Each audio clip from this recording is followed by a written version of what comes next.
Mano patirtis Centrinėme St. Martins universitete yra tokia dinamiška ir tarpdisciplininė kaip kosmosas.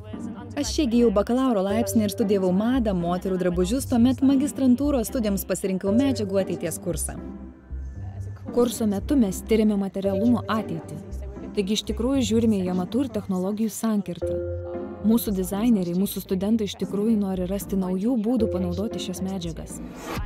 Aš užsiimu spekuliatyviu dizainu ir man labai norėjosi pažvelgti į avalynės dizaino ateitį ir kaip besivystančios technologijos ateityje galėtų paveikti tai, kaip mes bėgiojame. Šie bėgiojimo bateliai yra pagaminti remiantis daktaro Martino Handziko darbais apie protobiontų technologiją.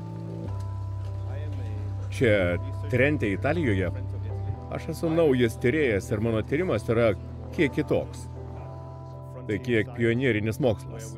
Mes tyrėme prisitaikančias medžiagas. Medžiagas, kurios yra taip glaudžiai susijusios su aplinka, kad galėtume pagaminti tai, ką vadintumėme gyvomis medžiagomis.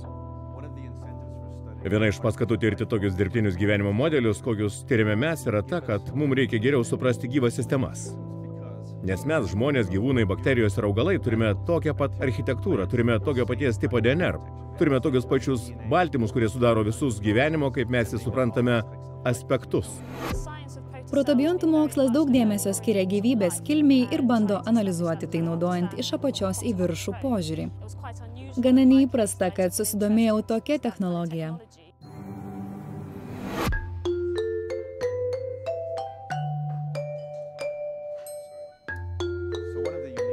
Taigi viena iš unikalių tokio tipo tyrimų pusė yra ta, kad mes kuriame dirbtinės cheminės sistemas, kurios glaudžiai siejasi su jų aplinka. Tai reiškia, kad turime paprastą cheminę sistemą, kuri bendrauja su savo tiesioginė aplinka. Sulaukėme daug studentų, kurie domisi sintetinės biologijos galimybėmis ir šių sintetinių būdų pagamintų medžiagų taikymų naujose dizainuose. Šių bėgimo batelių idėja ir koncepcija yra ta, kad jie prisitaikys prie bėgančio žmogaus.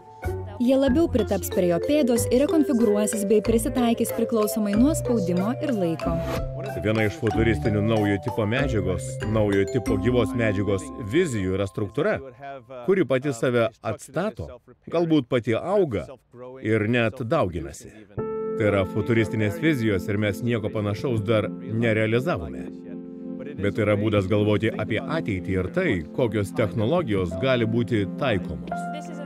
Tai labai futuristinis pasiūlymas, kaip gali atrodyti sportbačiai 2050-aisiais. Man buvo labai įdomu, kokių tvaresnių ir dinamiškesnių medžiagų mums galėtų pasiūlyti gamta. Tam tikrą prasme, galvodami apie naujos medžiagos panaudojimą, mes sujungiame artimos ir tolimos ateities požiūrius. Bet visa tai, ką mes skatiname, yra labai nuo konteksto priklausantis požiūris. Taigi viskas priklauso nuo tyrimų. Taigi mes ypač domimės augančiais poreikiais ir tuo, kaip šios naujos medžiagos gali padėti juos tenkinant. Kad neatsidurtume situacijoje, kur technologiją naudojame tik pačios technologijos labui. Kad jį padėtų mums gyventi geriau, efektyviau, tvariau. Taigi atviras tokio tipo tyrimų klausimas yra, ką mes gaminame ir kaip tai gali pasitarnauti mums ateityje. Mes stengiamės sukurti technologiją, kuri būtų organiškesnė, sklandesnė ir panašesnė į tas, kurios yra mūsų kūnuose, ląstelinėse sistemose. Galime įsivaizduoti, kad tarp žmogaus naudotojo ir technologijos yra harmoningesnė sąveika.